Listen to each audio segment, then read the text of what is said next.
Alaric W. Weatherby had exactly $75 left to his name. That money wasn't for a new pair of shoes. It wasn't for a night out with friends. It was the exact amount he needed for his final college application fee, his only ticket out of the neighborhood. But when the 18-year-old walked into the local diner after a double shift, he saw something that stopped him cold. An elderly couple sitting quietly in a corner booth. And when the bill arrived, they couldn't pay it. So Alaric did something that made no sense to his bank account. He paid for their meal with the last money he had. What Alaric didn't know was that the elderly couple he had just helped were the parents of Gabrielle da Vinci, the most feared Mafia boss in the city. And by the time the sun came up, Alaric wouldn't just be a student anymore. He would be untouchable. The fluorescent lights of the diner hummed, reflecting off the damp pavement outside. Alaric W. Weatherby stepped inside, the smell of grease and old coffee hitting him instantly. He adjusted his dark blazer over his gray hoodie, trying to look like a man who had a plan, even though his legs felt like lead. He reached into his pocket and felt the small roll of cash. $75. He had counted it every hour for the last 2 days. It was the result of 2 weeks of scrubbing floors and taking extra shifts. It was the price of his future. His mother had insisted he eat a real meal tonight. "You can't build a life on an empty stomach, Alaric," she had said. So here he was. Hungry. Tired. And 1 fee away from a better life. Alaric moved toward a stool at the counter, but his eyes drifted to the corner. That's when he noticed them. An elderly man in a gray blazer and a woman in a burgundy coat. They looked like they belonged in a library, not this part of town. The man sat with a quiet, confident posture, but as he looked at the bill, his expression shifted to one of subtle, sharp realization. Alaric wasn't trying to eavesdrop. But in a diner this quiet, every whisper carries. "The card is declined, Ricardo," the woman whispered, her hand moving to a decorative brooch on her coat as if to shield herself. Alaric saw the cashier, a man with slicked back hair, cross his arms. He looked impatient. He looked like he didn't care about their dignity. Alaric looked down at his own hands. He knew that feeling. The feeling of being short. The feeling of the world closing in over a few pieces of paper. He looked at the $75. The application deadline was tomorrow. If he gave this up, he'd have to wait another year. But before he could talk himself out of it, Alaric stood up. He walked to the counter, his face polite but his heart hammering against his ribs. He didn't look at the couple. He only looked at the cashier as he slid his crumpled bills forward. "I've got their tab," Alaric whispered, his voice steady despite the nervousness in his chest. "Just, don't tell them it was me." The cashier stared at the teen in the hoodie and blazer, puzzled by the sacrifice. Alaric didn't wait for a thank you. He turned and walked back out into the cold night, his pockets completely empty. What Alaric didn't realize was that across the street, the engine of a sleek, black SUV had just started to purr. And inside, a man was watching. A man whose name made entire neighborhoods go silent. A man who had just seen a boy give his parents something money couldn't buy. Alaric retreated to his booth, his heart still thrumming with the quiet adrenaline of his decision. He didn't look back at the register, but he couldn't help but study the couple from the corner of his eye. They were an island of stillness in the flickering, low-rent atmosphere of the diner. The man, Mr. Ricardo, sat with a spine as straight as a blade. Despite his age and the fraying edges of his gray blazer, there was a gravity to him that seemed to push back against the greasy walls and the smell of burnt decaf. He didn't look like the other patrons who slumped over their plates, defeated by the day's labor. He looked like a man who had once commanded rooms, or perhaps, entire streets. Beside him, Mrs. Ricardo moved with a delicate, practiced elegance, her hand resting light as a feather on the table. The deep burgundy of her coat was rich, a stark contrast to the faded vinyl of the booth, and the brooch pinned to her lapel caught the overhead light, glinting like a watchful eye. They were out of place, yet they carried themselves with a grace that suggested they were exactly where they intended to be. They spoke in low, rhythmic tones. Not the frantic whispers of people in trouble, but the calm murmurs of those who had weathered 1,000 storms together.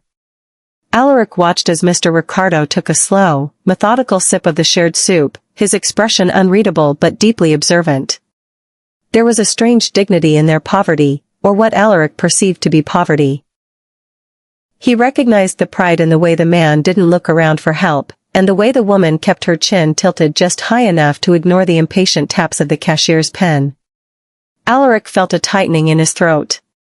He thought of his own mother, who polished her shoes every night even when there was no money for the bus, telling him that presentation is the first line of defense. Looking at the Ricardos, Alaric didn't see two people who were failing. He saw a legacy of respect that was being tested. He didn't know their names, and he didn't know their story, but he knew that a world that could embarrass people like this was a world he wanted to change, even if it cost him every cent he had.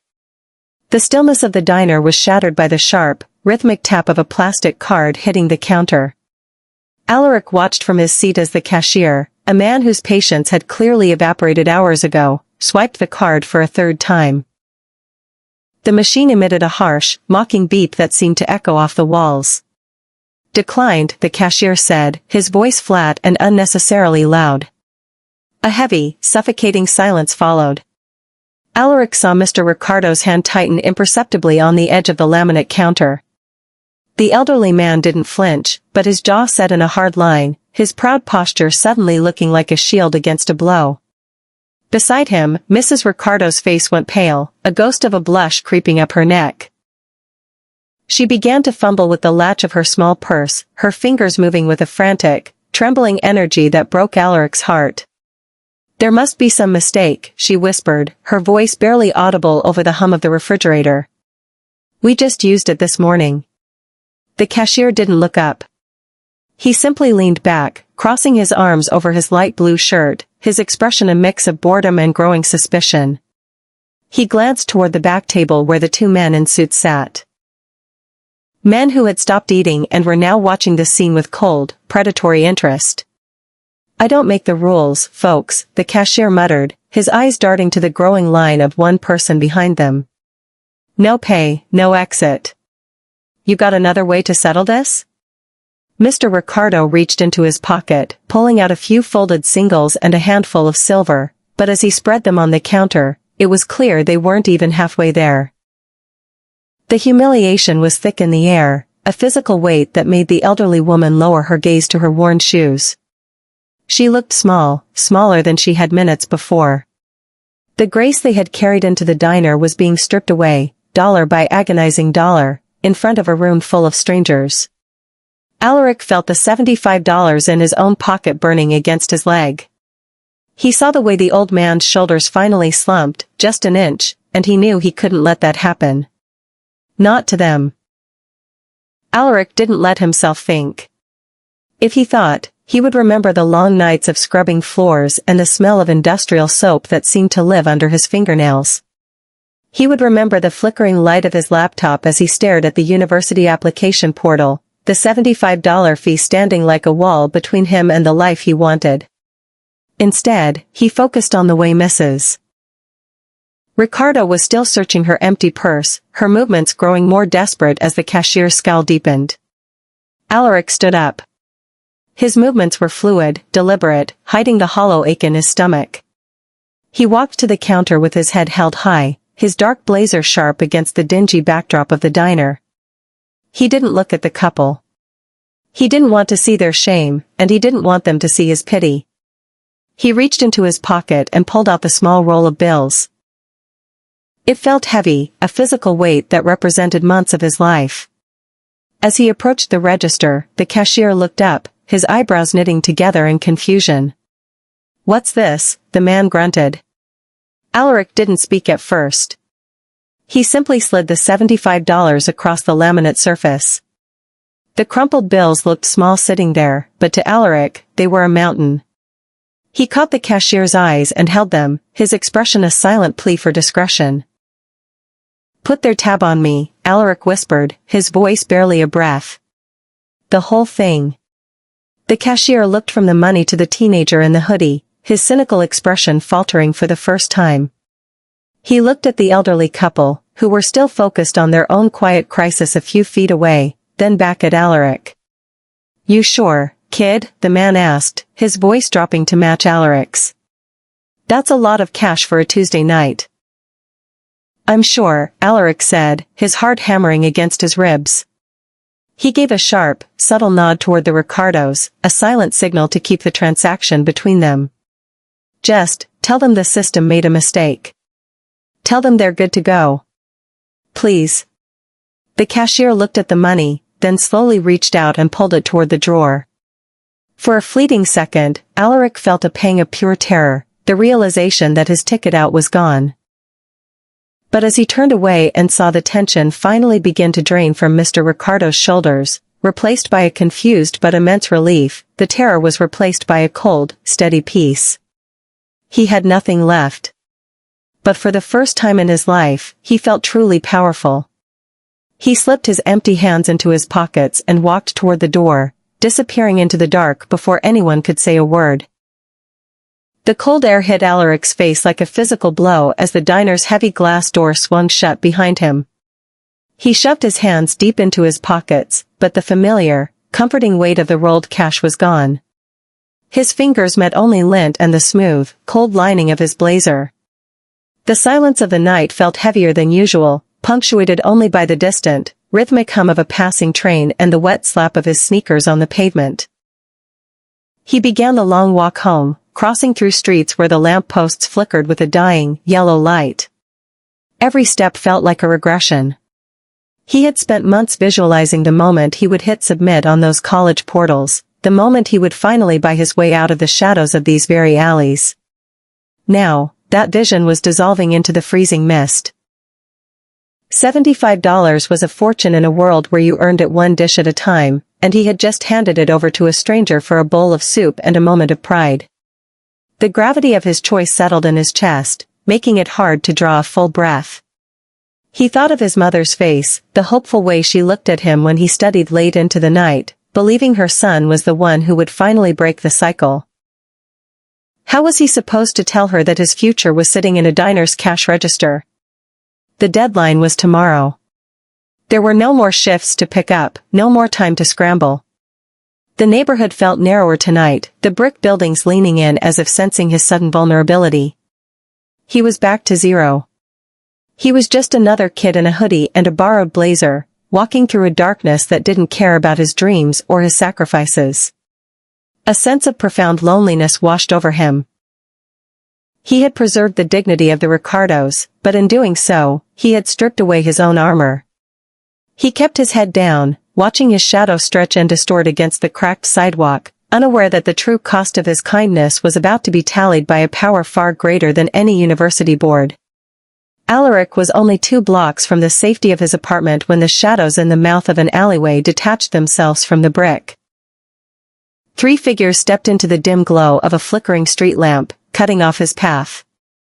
They were older, their movements loose and predatory, wearing the heavy puffers and sagging jeans that served as the uniform of the neighborhood's local crew. "Look at this," the one in the center sneered, stepping forward. He was tall, with a jagged scar running through his eyebrow. "Professor Weatherby is out for a late-night stroll." "You lost, Alaric? Or did you finally get that promotion at the dish pit?" The others laughed, a cold, sharp sound that echoed off the damp walls. They closed the distance until Alaric could smell the stale smoke on their breath. One of them reached out, snagging the lapel of Alaric's dark blazer between 2 dirty fingers. "Nice jacket," the guy mocked, tugging at it. "Trying to look like you're better than us? Like you're going somewhere?" "I'm just going home, Jax," Alaric said, his voice low and steady, though his pulse was drumming a frantic rhythm against his ribs. He stood his ground, keeping his chin up even as the circle tightened. "Home cost money tonight," Jax hissed, his expression shifting from mockery to a sudden, jagged edge of violence. "We saw you at the diner, Professor. We saw you flashing that roll of cash at the register. We know you got it. Now, empty those pockets before we take the blazer, too." Alaric felt a cold drop of sweat slide down his spine. He had nothing. No money for his applications, no money for his mother's groceries, and now, no money to buy his way out of a beating. He realized with a sickening jolt that in protecting the Ricardo's dignity, he had left himself completely defenseless against the wolves of his own streets. "I don't have it," Alaric said, his voice cracking slightly. "I spent it." Jack stepped into Alaric's personal space, his eyes narrowing into slits. "You think we're stupid? You're going to give us that money, or you're going to spend the night in the ER." He raised a fist, the knuckle scarred and hard. Alaric braced himself, closing his eyes, waiting for the impact of a world that never let a good deed go unpunished. The blow never came. Instead, the screech of heavy tires against the wet asphalt sliced through the tension, followed by the low, predatory growl of a high-performance engine. A sleek, black SUV, armored and obsidian dark, swung around the corner, its headlights cutting through the mist like twin blades of white light. The beams blinded the three attackers, forcing them to shield their eyes and stumble back from Alaric. The vehicle didn't just stop, it claimed the street. The air seemed to turn cold, vibrating with the silent authority of the machine. Jax, who only seconds ago had been a king of the alleyway, went rigid. His raised fist dropped to his side, his fingers beginning to tremble. He knew that car. Everyone in the city knew that car. It was a rolling omen of absolute power, a shadow that only moved when blood or business was on the line. The rear door clicked open with a sound like a chambered round. A man stepped out into the rain, his movements slow and deliberate. He wore a tailored overcoat that seemed to absorb the dim light of the street lamps. His face was a mask of calm, lethal precision, Gabriel da Vinci. He didn't look at the gang members. His eyes were fixed entirely on Alaric, who stood shivering in his blazer, confused and breathless. The silence that followed was deafening. Jax and his crew stood frozen, their bravado replaced by a primal, stuttering terror. They were the wolves of this block, but the man standing before them was the owner of the forest. Gabrielle closed the car door softly, the sound echoing off the brick walls like a gavel. "Step away from the boy," Gabrielle said. His voice wasn't loud, but it carried a weight that seemed to press the oxygen out of the air. Jax didn't argue. He didn't even breathe. He and his companion scrambled backward, nearly tripping over their own feet as they retreated into the darkness, vanishing as if they had never existed. Alaric remained, his heart hammering against his ribs, staring at the man whose name made entire neighborhoods go silent. He had no idea why the most feared man in the city had just saved his life, but as Gabrielle stepped closer, the terror began to give way to a strange, inexplicable sense of safety. The silence that followed the gang's retreat was heavy, broken only by the rhythmic click-hiss of the SUV's windshield wipers. Gabriel da Vinci stepped closer, his shadow stretching long and imposing across the wet pavement. Up close, he was even more formidable, a man who radiated a quiet, terrifying stillness. Alaric stood frozen, his breath hitching in his chest. He expected a threat, a demand, or perhaps a question about why he was loitering in this part of town. Instead, the most feared man in the city stopped a few feet away and looked him over with a gaze that was surprisingly devoid of malice. "My mother is a woman of great intuition," Gabrielle said, his voice a smooth, low baritone that cut through the cold air. "She called me less than an hour ago. She was quite emotional. She told me she had met a young prince tonight." Alaric blinked, his mind racing back to the diner, to the elderly woman in the burgundy coat and the way she had looked at him when the cashier told her the bill was handled. "She told me," Gabrielle continued, pacing a slow semicircle around Alaric, "that in a city where everyone is looking to take, she met a young man who was willing to give everything he had. She said you didn't just pay a bill. You protected their dignity when the world tried to strip it away." Alaric looked down at his empty hands, the hands that should have been holding his college application money. "I didn't know who they were," he whispered. I knew how they felt." "That is exactly why I am here," Gabrielle said, stopping directly in front of him. A faint, knowing smile touched the corner of his mouth, not the smile of a predator, but of a man acknowledging a rare debt. In my world, loyalty and respect are the only currencies that matter. You gave my parents respect when they were at their most vulnerable. You showed a level of honor that most men in this city can't even fathom. He reached out, his hand landing heavy and steady on Alaric's shoulder. The weight of it wasn't a threat, it was a shield. My mother made me promise that the young prince would make it home safely tonight. But I think we're going to do much more than that. The door to the SUV opened, and for a moment Alaric hesitated. To step inside was to cross a threshold from which there was no return, a move from the world of dish pits and struggle into a sphere of shadow and absolute influence. But as the cold wind whipped through his thin blazer, he felt Gabrielle's hand guide him forward. Inside, the cabin was a sanctuary of hushed luxury, smelling of expensive leather and old-world power. Gabrielle didn't hand him a stack of cash or a simple check to replace his application fee. Instead, he pulled a sleek, silver tablet from a compartment. The schools you were applying to, Gabrielle began, his voice calm as he tapped the screen. They are fine institutions. But they are for people who wait in line. You, Alaric, have proven you belong at the front. He turned the screen toward Alaric. It was a confirmation of a full endowment to an Ivy League university, not just tuition, but housing, travel, and a stipend that would ensure Alaric's mother never had to worry about a bill again. I don't just want you to have a degree, Gabrielle said, looking him dead in the eye. I want you to have a seat at the table. You will study, you will lead, and you will do so with the full weight of the Da Vinci name behind you. Alaric's head spun. I can't take this. I didn't do it for a reward. That is exactly why you are receiving it, Gabrielle countered. In this city, everyone knows my name for the fear it inspires. From this night forward, they will know your name for a different reason. You are under my protection. If anyone, on the street or in a boardroom, tries to stand in your way, they deal with me. As the SUV began to glide silently through the neighborhood, Alaric looked out the tinted window. The streets that had felt like a cage only an hour ago now looked different. He wasn't just a kid trying to escape, he was being forged into something new. He realized that Gabrielle wasn't just giving him a scholarship, he was giving him a crown.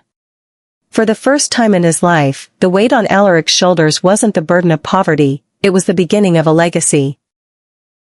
The black SUV glided to a halt in front of Alaric's apartment building, a structure of weathered brick and fire escapes that suddenly looked smaller, less permanent. Alaric stepped out, the cool night air hitting him once more, but the chill no longer felt like a threat. He turned to look back at Gabrielle, whose silhouette remained steady in the darkened interior of the car. Tomorrow morning, a car will be here, Gabrielle said, his voice a low, final assurance. To take you to the campus. To take you to the life you earned. Alaric watched the taillights fade into the mist, the silence of the street returning. For years, he had viewed power as something that belonged to the people who kept him down, the landlords, the aggressive crews on the corner, and the gatekeepers of the institutions he desperately wanted to join. He had spent every waking hour trying to scrape together enough money to buy his way out, thinking that escaping the neighborhood was the only way to save himself. But as he stood on the cracked sidewalk, he realized he had been wrong. He looked at his hands, the same hands that had surrendered his last $75 without a second thought. He hadn't bought his way out, he had commanded his way out through a simple, profound act of respect. He had moved a man who moved the city, not with a weapon or a bribe, but with the one thing that was rare in both the boardroom and the gutter, a heart that refused to be hardened by scarcity. The neighborhood hadn't changed, but the way it felt under his feet had. He wasn't just a survivor anymore. He was a man with a shadow longer than the streetlights could cast. He realized that the way out wasn't just about a degree or a distant campus. It was about the realization that he held the power to redefine the world around him. By preserving the dignity of two strangers, he had fundamentally altered the trajectory of his own life and the safety of his mother. He took a deep breath, the cold air filling his lungs with a new sense of purpose. He walked toward his front door, no longer running from the dark, but carrying a light that he knew would eventually change everything he touched.